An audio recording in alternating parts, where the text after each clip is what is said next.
So it seems we are going to spend the afternoon together, for the whole afternoon, with a short break, listening to a man sitting on a chair talking. It seems a little strange. How could that be interesting? There must be something extraordinarily important in what he has to say to keep you here. And that is true. But of course, there needs to be something in you that recognizes that there's something extraordinarily important, not in the person speaking, but ultimately in you.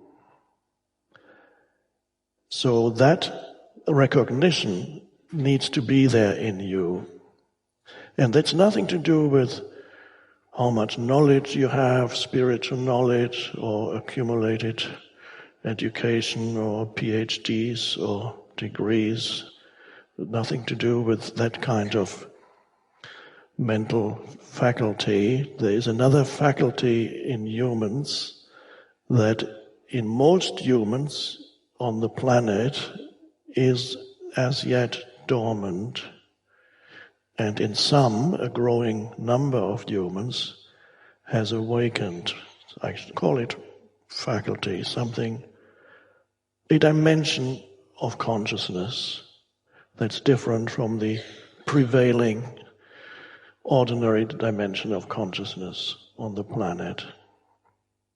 So that's a spiritual awakening.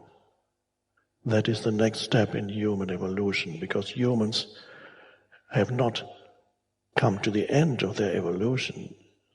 Humans are a work in progress. It's not finished yet. That would be terrible. Imagine that. Humans as they are now, a finished product, crazy. And that's why some people, because they have misperceptions about humans and they have misperceptions about God, and then they say, how could God allow all this to happen? All this is based on two misperceptions, that humans are a finished product created by God a long time ago, and that God is a patriarchal figure controlling things from above, or has lost interest completely and walked off, maybe somewhere else, because he realized that he didn't do a good job. So our afternoon here works on two levels. There's the level of words and thoughts, and that is necessary. But more importantly, there is that to which the words and the thoughts that underlie the words point. And that is the essence of our gathering here. And that to which they point is the essence of who you are. And the purpose of our afternoon is to either awaken, or in the case of many of you, to deepen the realization or the connectedness with who you truly are. And when I say truly, I mean in the depths of your being, and I mean a dimension that is deeper than your personal history. And most humans are completely unaware that there is a dimension of consciousness in them that is deeper than their personality, their personal self. So they are trapped on the surface level of reality, and that is not a pleasant place to be. You are basically then trapped in your conditioned personality, the person, the egoic self, and somehow you know that there is something not right. You know somewhere, instinctively, you know there's something so important that's not here yet and that's missing in my life. There's something wrong. And how humans interpret that mentally, what they perceive or feel to be wrong, varies from person to person. One person might say, what's wrong is that all humans don't have the same religion that we have. There's something deeply wrong. So we need to either convert them or kill them. Or other humans say there's something deeply wrong about society. They project it outward. Of course, there's lots wrong with society, but what is society? It's the sum total of the individuals. There's something deeply wrong with my personal history. It's so unsatisfying. Why? Why did so many things go wrong in my life? Things that weren't supposed to happen. I imagined things going very differently. Failed marriage and divorce and all this dreadful suffering, and then there was the illness, and then there was that, and then there were great achievements, and then there were, again, the opposite. Something is looking for the next thing to feel fulfilled by possessions, recognition, something missing. There's always something missing. What they don't know is that what is missing, what they look for outside, or they blame others for preventing them from finding it. You can blame entire groups of people for making you feel unfulfilled. It's a very common thing these days, and very satisfying to the false sense of self, because if you can see yourself as a victim, either on a personal level or collective level, that gives you a somewhat satisfying sense of identity, satisfying in a completely non-satisfying way. It's a paradox. You feel good about feeling bad. The more you can complain about others, and the better you feel, but it's bad. But the ego thinks it's better. And you feel, now you know who you are more fully. It's a fiction. So you can emphasize your victim identity on the personal level to give you some kind of stronger sense of self, or you can emphasize your identity as the one who is victorious in the world, me. The ego doesn't mind which one. They're both equally strong and equally false. Usually the egoic self is interpreted by people as people who have a high sense of, exaggerated sense of who they are, who think they're better than others, and that is one aspect of ego. But there's another aspect of ego which is equally strong, and that is people who have a self-image, a self-identity of being more of a victim than somebody else or others. Oh, that works too. So whichever is most convenient to you, you can use that. So people use all kinds of things to create a more satisfying sense of identity for themselves, but it's all in the head. It's ultimately all consists of the structure of thought. And that is what I call to be trapped on the level of the person or the personality.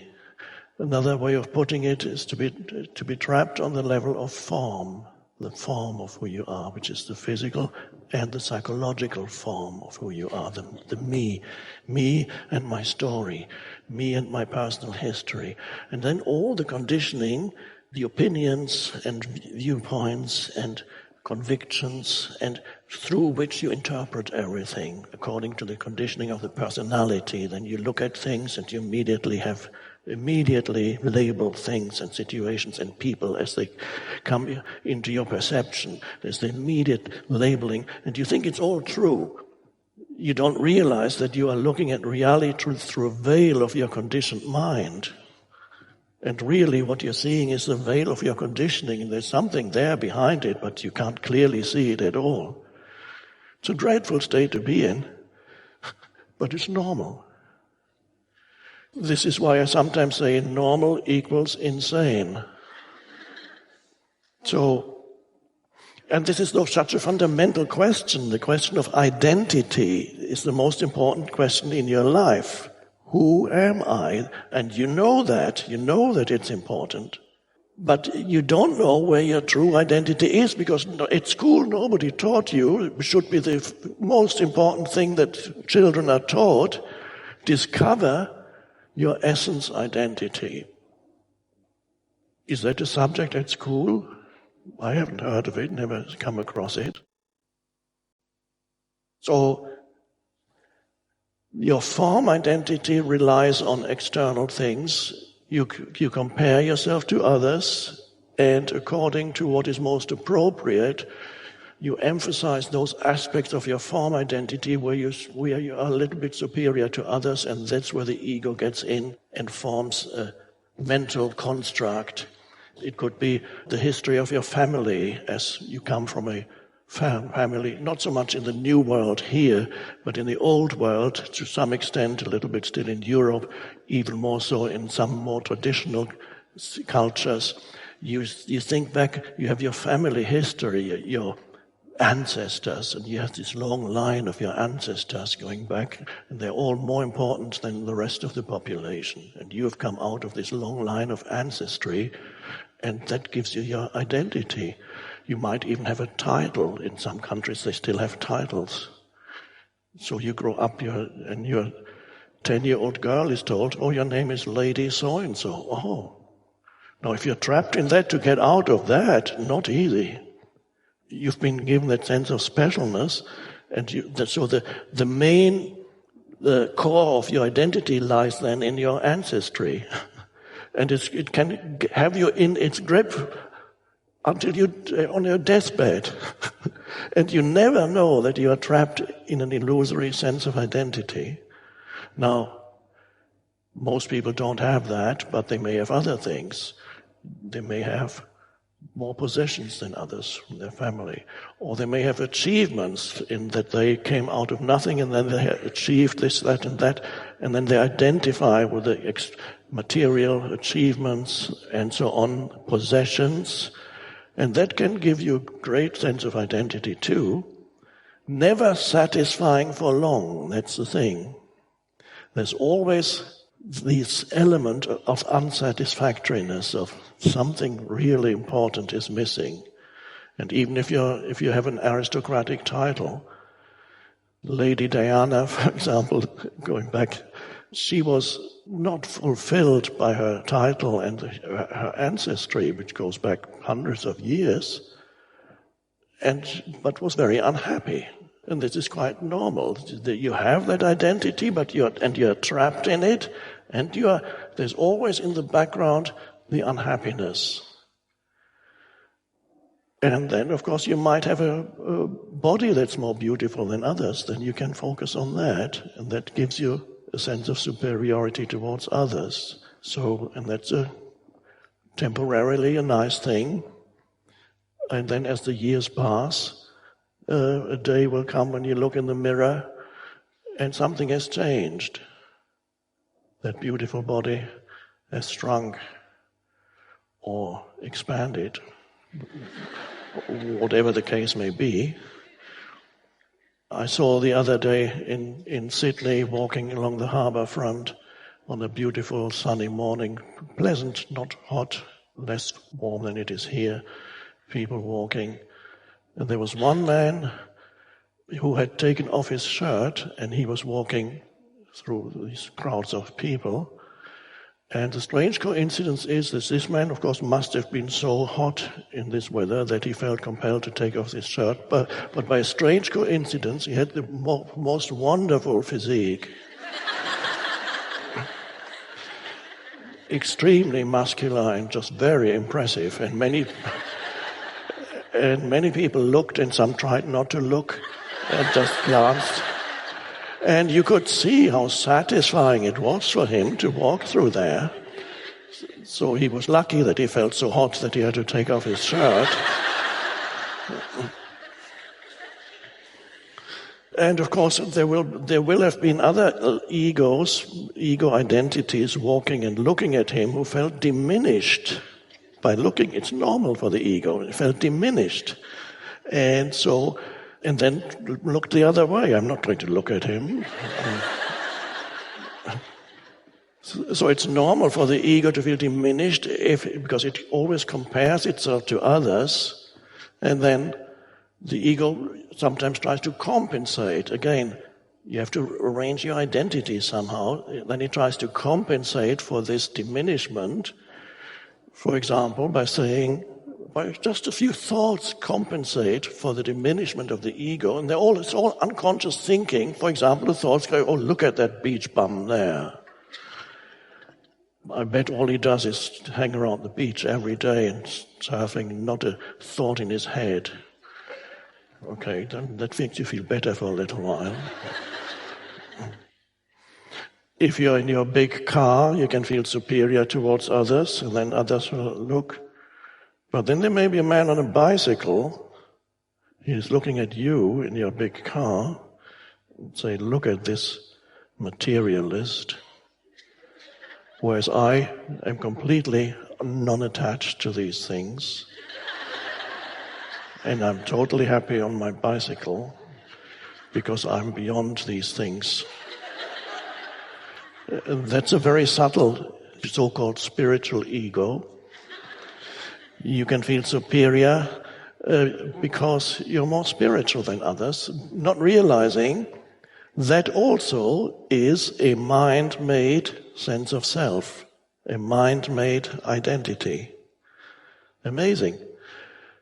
And many people carry a very unhappy or predominantly uneasy, unhappy, complaining, insufficient personality with them. And that's who they think they are. Awful way to be. And nobody has taught them that ultimately is not who you are. That's the conditioning of your mind. And that is the emotions that also accompany the conditioning of your mind.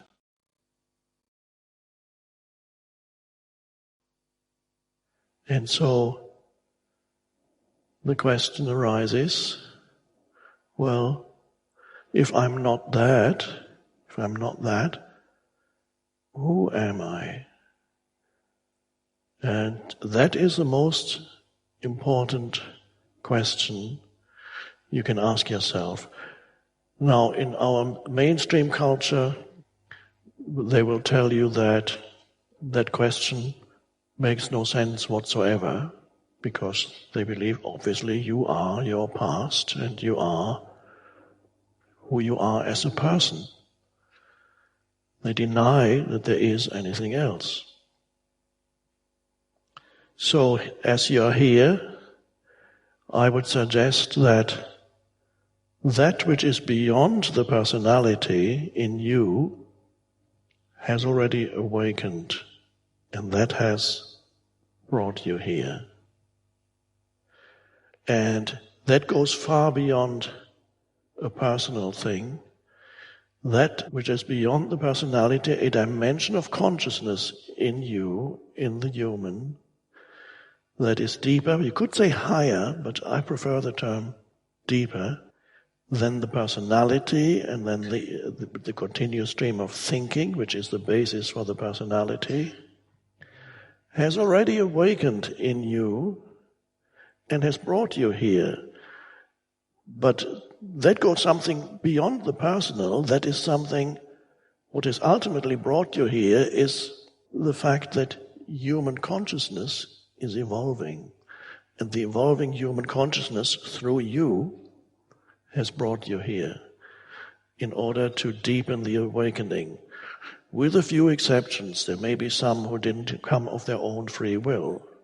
They were dragged here by somebody, and then they reluctantly agreed, okay, I'll come along and listen to this guy for 4 hours. Oh my God. And then they sit here and think, what's he talking about? It's just makes no sense whatsoever. And because the words are being perceived by this person, this imaginary person, which may not be imaginary, maybe, the words are being perceived but they do not go beyond the clutter of his or her mind. So they get trapped in the clutter of the mind. So you listen to the words, but there's nothing in you that recognizes that to which the words point. And so all you have is they get trapped in the clutter of your mind, and so it's completely meaningless. And so there needs to be a little opening in the mind stream. There needs to be a little opening, a little crack, and in most of you that's there, and in some of you there's more than that already. And in that opening, then the words can go in, and then that to which the words point is recognized. So when I say, for example, the essence of who you are, when I say beyond the personality, beyond your personal history, there is a deeper essence of who you are. And for a moment, you can sense the recognition within you of the truth of that. And that's just the beginning, that's just a tiny thing. There's just a little bit of a recognition of what that means beyond the words, beyond the thoughts. And so this is what I talk about. So that needs to be, if there's no opening in the mind stream, which is the incessant, compulsive, involuntary thinking that goes through people's minds all day long, the voice in the head, if you could walk in the street and if you could hear all the thoughts, it would be crazy. If you could hear what people are thinking in a crowded place, imagine being able to hear everybody's mind, whatever their mind is talking about at that moment, you would realize this is crazy. And a lot of the time you would realize that what you hear, the voice in the head, is unhappy about this, unhappy about that, complaining about that, judging that, anticipating that, regretting that from the past, looking towards the future for that, and feeling anxious about that, which is the next moment, and this and that, and there's never a moment of peace. Imagine walking around with a radio in your head and you can't turn it off. There's just, those radio stations where they talk and talk and talk in an excited voice. If you go to a foreign country and you listen to that, let's say you're in a taxi and the taxi driver has the radio on and they're talking in this very excited, but you have no idea what they're talking about. You just think this must be incredibly important. Maybe it's the end of the world. If you, in your own country, if you can hear what these people who talk on the radio realize, it's completely meaningless. It's just noise. And so a lot of the compulsive thinking in humans is pretty meaningless. It's repetitive. There's no creative insight, or very rarely, if ever, through a new thought, something that is a truly creative, an insight, a realization. Rare, pretty rare. So that's the voice in the head that forms the personality. And that's why in Zen, I don't know if you're familiar with the famous Zen story. Everybody knows a bit about Zen. Well, for many people, Zen means simplicity of interior design or whatever, but that's not what Zen is. It was not created by an interior designer. There was a story about a man comes to the Zen master, and he's a university professor who has studied all the Zen scriptures and all the other Buddhist scriptures. And so he comes to the famous master, and the master says, "Sit down, please." And the professor says, "Well, I've studied it all, but I want to hear from you also what really Zen is. Can you explain the essence to me?" And the master was making tea.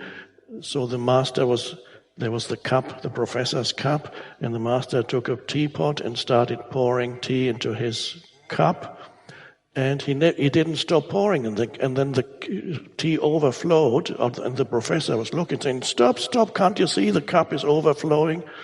And the master said, "Well, just like this overflowing cup, you are full of your opinions, viewpoints, knowledge, and speculations. How can I teach you Zen unless you first empty your cup?" That was his main lesson. How can I teach you Zen unless you first empty your cup? So the cup here stands for the full cup, the cup that's overflowing with stuff, refers to the clutter of your mind, the incessant thought stream of your mind, the accumulated clutter, the incessant repetitive thought stream. And that and the personality that I talk about, the personal identity and the thought stream really go together. So you are familiar with that. Now the difference between you and a unawakened person is that you know that there is a voice in your head. There's still millions of people out there who don't know that there's a voice in their head that never stops speaking because they are so identified with the voice that they have become it. There is no separation. There is no awareness. There is no presence. Their entire consciousness is trapped in thought. And that is the state of being trapped in your personality. So every thought that comes into your head immediately grabs you and possesses you, and you're so identified with it that you believe in every thought that comes into your head. And that's how it is. The simplest thing, you don't see it clearly, you see it through the thinking, veil of thinking, which is conditioned by your past, your culture, your upbringing, the country you grew up in, the culture, the society, the family, your personal circumstances, your collective circumstances determines the type of thinking that has you in its grip. That varies from person to person and culture to culture, but the basic mechanism behind it is the same. They are all in the grip of the unobserved mind that is invested with a sense of self. Every thought has a sense of self in it. This is what the word identify means. You identify with every thought that comes into your head, and you believe in every thought that comes into your head. This is the case if there's no awareness whatsoever, then that is your fate. Then awareness is the dormant faculty, presence, awareness, whatever you want to call it. That's the dormant faculty in you. It's still dormant. And as long as it's completely dormant, you're totally in the grip of your conditioned personality and your conditioned mind. You are basically possessed. It thinks through you. It acts through you. It is an energy field that has you in its grip. And you don't even know it because you think you are it. And for many, the beginning of spiritual awakening is to realize that there is this stream of continuous commentary in their minds. And that is to think, oh, that's interesting. That's a thought, of course. But before the thought, that's interesting, there's the recognition. It's the voice in the head. And the recognition is not the voice in the head, although you might say it after the recognition. But in the moment of recognizing there's a voice in the head, that's not a thought. The recognition of thought is not a thought. The recognition of thought comes through awareness or presence. And awareness or presence is the higher consciousness, the arising new consciousness. Wow. So that is really the meaning of spiritual awakening. So there's the voice in the head. And people say things like, I think. They don't think, because thinking is not a voluntary action for them. So it's a delusion to even say, I think. You don't think, you are being thought by thought. You are created by thought. There's that energy field. Amazing. So the master said, how can I teach you Zen unless you first empty your cup? Now that's a huge demand. If I'm full of clutter, mental clutter, how am I going to empty my cup? I would immediately be enlightened if I could empty my cup. But the teaching points to something. It points to the word empty. And that's interesting. That is an important word in Buddhism. And I don't think it's a good translation. Who first came up with it, I don't know. In the 19th century, the Europeans started to translate ancient texts from Sanskrit, and one person came up with a translation of probably of the Sanskrit term sunyata and translated it as emptiness. That doesn't sound so nice. It sounds like something missing or something like that. So I have an alternative translation for the Buddhist term emptiness. So that empty is an important word. So remember, the Zen master said, how can I teach you Zen unless you first empty your cup? Empty. My alternative translation for that is spaciousness. Spaciousness is a dimension of consciousness in you. And that is what we could call the spiritual dimension of consciousness, the deeper or the higher consciousness, just words, doesn't matter. And that is, in every human, it's there. Many don't know that it's there because the clutter is so dense that they have no realization of the underlying spaciousness. And that is why I say in millions of humans that is still a dormant faculty, so to speak. So the most important realization in your life, much more important than what you have achieved on the level of the world, whether your life in worldly terms is regarded as a huge success or a dismal failure, or for most of you probably something in between. That's normal. Sometimes you fail, sometimes you succeed, and then you move back from gaining, losing, high and low, up and down. That's the identity for most. So, the clutter of your mind is there, but there are moments in your life when you become aware of something spacious underneath it. But you may not call it that. You may not call it anything. It may arise, for example, in many humans who never have heard of anything spiritual. They're out there, they don't know that a little bit of that is in them. So, but they don't know it. There's little glances come occasionally into their lives of that dimension. It's not enough to actually say that the spiritual dimension has awakened in them, but little flashes come up now and then into their lives. And that is enough. Those little flashes from that dimension come into their lives, and that is enough to keep many people sane. And those flashes can come, you might think, when you go out into nature and you see something extraordinarily beautiful like a sunset, for a moment you go, or the vastness of the ocean, or the sky, or the elements, the wind, the storm, and for a moment you go, and it's a moment of intense aliveness, and you feel.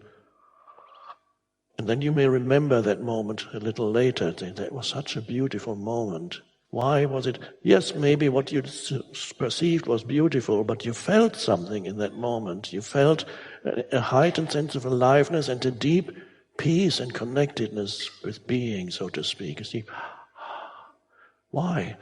Because that moment of sense perception of something vast or beautiful freed you for a moment from the incessant stream of thinking. So the incessant stream of thinking, let's say you see this incredible sunset or whatever, and for a moment you give it your complete attention, and for a moment you're not thinking about yourself, your problems, your problematic life history, or your even more problematic future.